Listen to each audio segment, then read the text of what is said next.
don't care. I didn't want this conversation in the first place, but like I'm entertaining it because I don't want to just W. And then the asshole in me was like, Bro, what are you doing? Bro, what are you doing, bro? You know you don't want to talk to Shorty right now. You know you're just entertaining this just because you don't want to seem like an asshole. But bro, you're an asshole. You should have been left. Your heart ain't in this. What are you doing? You leading her on, bro. She's not getting nowhere, bro. She don't even live in New York. What are y'all really gonna do? "Yo, what's good?" So y'all know the deal. I wasn't gonna record today. Fuck it, let me just bring up the camera. Y'all heard this shit like a million times because that's how it happens. That's just how it's gonna be. Like I'm chilling, find something to talk about. We're gonna talk about it. So we talking about it. So I was just chilling, running some errands, and then I had an idea. Well, not an idea. I had a thought, right? And I'm like, ghosting is really not the wave. It is, but it's not. It's like I posted a picture up on Instagram. It was a tweet, screenshot of the tweet, and I posted it on Instagram. And I'm gonna have it on the screen right now so you can read it. And I was basically having a conversation in the comments about whether or not ghosting is cool. Like it's an asshole move, but at the same time, it's a necessary evil. Like if I'm really just like we're now talking, like me and you just meet, we're cool, we chatting on we just chatting on Instagram. I get your number, we chatting in the messages, and then I meet you, and you're cool but not the same person. I don't like the vibe shorty giving off. Then I might just have to disappear. If my editing skills was wavy, I would have done that.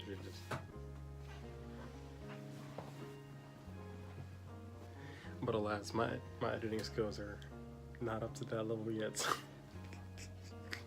But back to the topic. Well, yeah, I would just ghost. I would have to. I mean, I wouldn't have to. It depends on how. Like if we really just met on some shit, then it doesn't really matter. But if I really know you, like I've known you for months, I've known you for like years, then I'm not just gonna disappear. It depends, because if we're friends, if we're acquaintances, we just have history, but we don't have the chemistry, then it's like, we lose communication. I'm not doing it on purpose. Sometimes I am doing it on purpose, but at the same time, if it's not working, it's not working. But with relationships, it's like, if you're texting me and I'm dubbing your shit, then that's on the asshole side of ghosting someone. Because it's like, instead of just dubbing their text, you could text them back like, yo, stop texting my phone.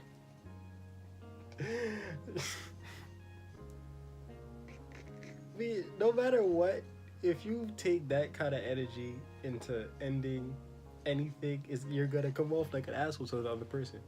Because even if me and you are in a long-term relationship and you don't want to be in this relationship no more, no matter what you say, I'm gonna be tight because I still want to be in a relationship. So it's like, do you ghost and just say fuck your feelings? I'm not gonna sit here and explain myself just for you to be like, oh, what you mean? But I love you though. Pero I love you. Don't leave me. Sometimes you don't want to go through all that, but at the same time, if it's at that level to where niggas is like, yo, I love you, don't leave me type shit, then you really shouldn't just ghost him, because you really just breaking hearts.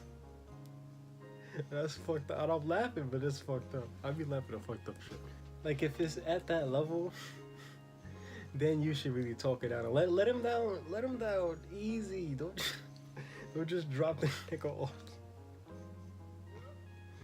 Yo, you hear this? New York niggas, bro. New York niggas. In the caption of my Instagram post, when I posted it, I asked, when is the last time you've ghosted someone and why? Because I wanted to know. The last time I ghosted someone was, I ghosted this shorty on Instagram.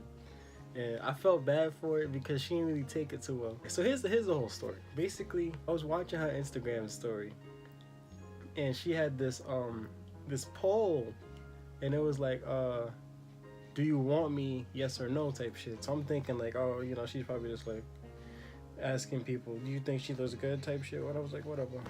Like, yeah, you look good. I clicked, I tapped, I want you. I thought that was it. Like, I was just trying to give her a compliment and keep it pushing. And then, like an hour later, I get a DM. And Shorty said, "Oh, so you want me, huh?" With the smoke, with the smirk emoji. And as soon as I got that DM, I was like, "Oh shit! Well, look at you started now." Because you know when you flirt out of boredom, and that sounds like an asshole. I sound like an asshole this episode. I don't care, but like a lot of y'all can relate, and I don't care what you say. You can relate. You've done it before. When you flirt out of boredom, and then it kind of goes too far. That's exactly what happened. Like I hit the pole, and then she DM me, and now I'm like, fuck. Now I got to keep this going. I mean, you don't have to keep it going if you don't feel if you're not feeling it, just dub that shit. But at the same time, I'm a nice guy, so I'm not just gonna dub her DM like that. And she did look pretty good. You feel me? So I was like, yeah, you look good, blah blah blah. And then we get like 2-3 messages each in, and I'm like, I don't care. I didn't want this conversation in the first place, but like I'm entertaining it because I don't want to just dub you. And then the asshole in me was like, Bro, what are you doing? Bro, what are you doing, bro? You know you don't want to talk to Shorty right now. You know you're just entertaining this just because you don't want to seem like an asshole. But bro, you're an asshole. You should have been left. Your heart ain't in this. What are you doing? You leading her on, bro. She's not getting nowhere, bro. She don't even live in New York. What are y'all really gonna do? so I just stopped her. I didn't leave her on red though. If you open somebody's message and read it and then just leave it, I feel like that's so much more disrespectful. I just leave it, let you think that I didn't see it, and then after a while, you know that I saw it.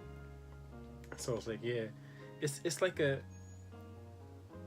gentle dub. But you know, sometimes you gotta accept that you're a dub. I've accepted that I'm a dub a long time ago, and now whenever you know someone comes along that doesn't dub me, it's like, oh shit, oh word, let's do this.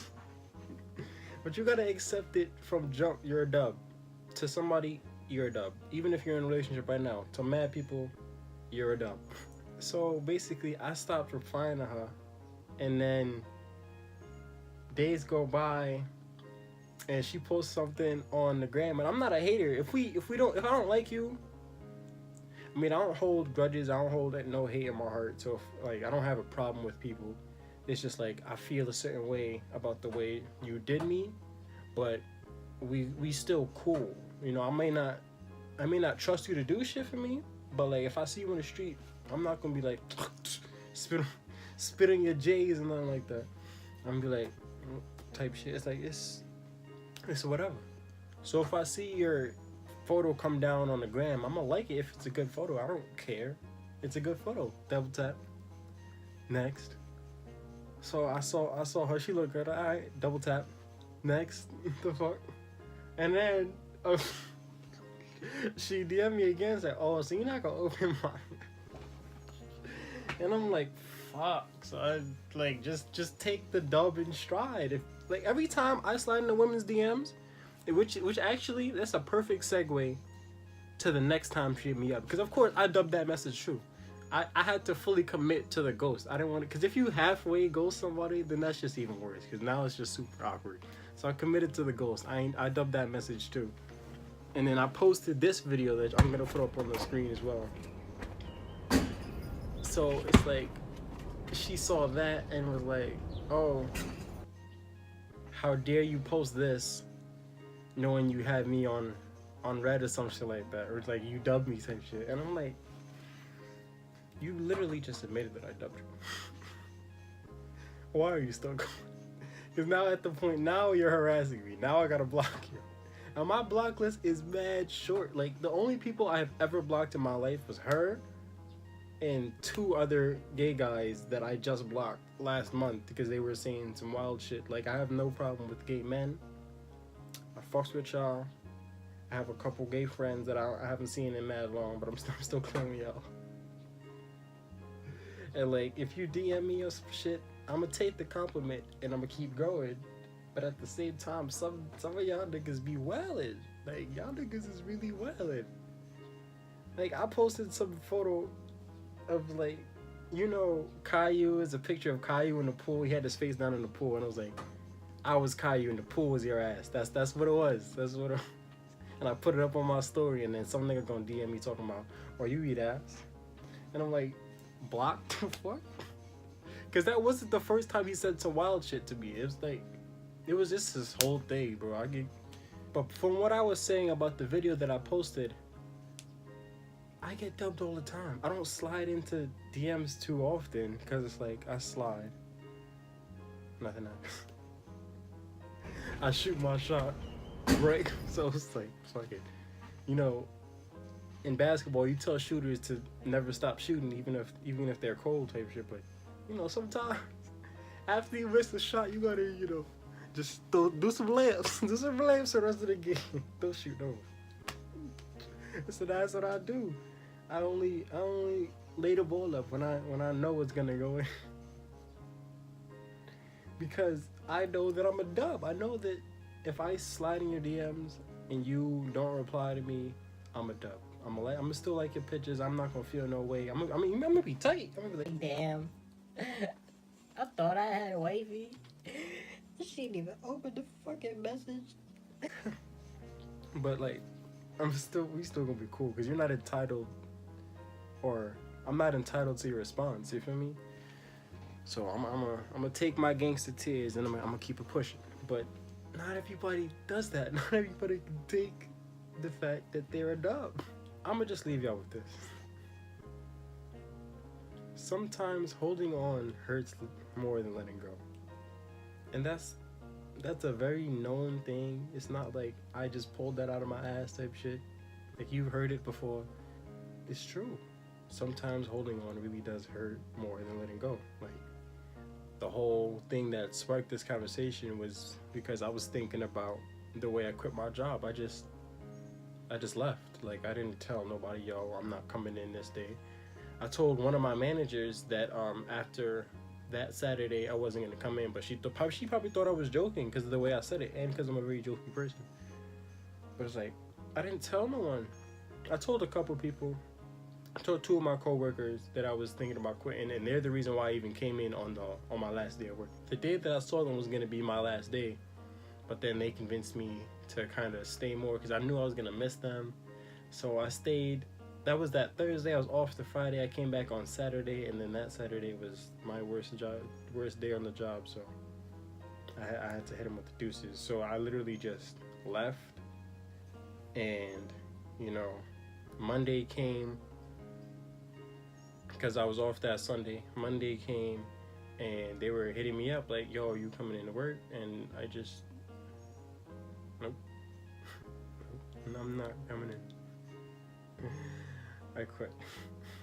I was gonna just, you know, dub their calls, and I think I did. The manager that I mentioned before, she hit me up on Snapchat and was like, "Are you coming in today?" I'm like, "No, I told you, I'm quitting." So I hit them with the juice. I haven't seen my store manager or like the assistant store manager since. Thank God. Every time I go into that store, I be ducking them because, you know, I disappeared. And sometimes it's better that way. Sometimes forcing yourself to give explanations hurts you more than it's hurting them by not having that explanation. Because I know a lot of times some people can't get their words out. Some people can't hit certain points. Like, if I'm arguing with you and we're having a face-to-face argument, it's not going to be the same as if, like, I can sit down and think about what I want to say. Because then it's like, there's less slip-ups. I get to say everything that I want to say, and I get to convey it the way that I want it to be heard. But in the heat of the moment, emotion comes into play. So sometimes you just gotta sit back and let it happen. And on that note, I'm gonna have to hit y'all to do this. Later.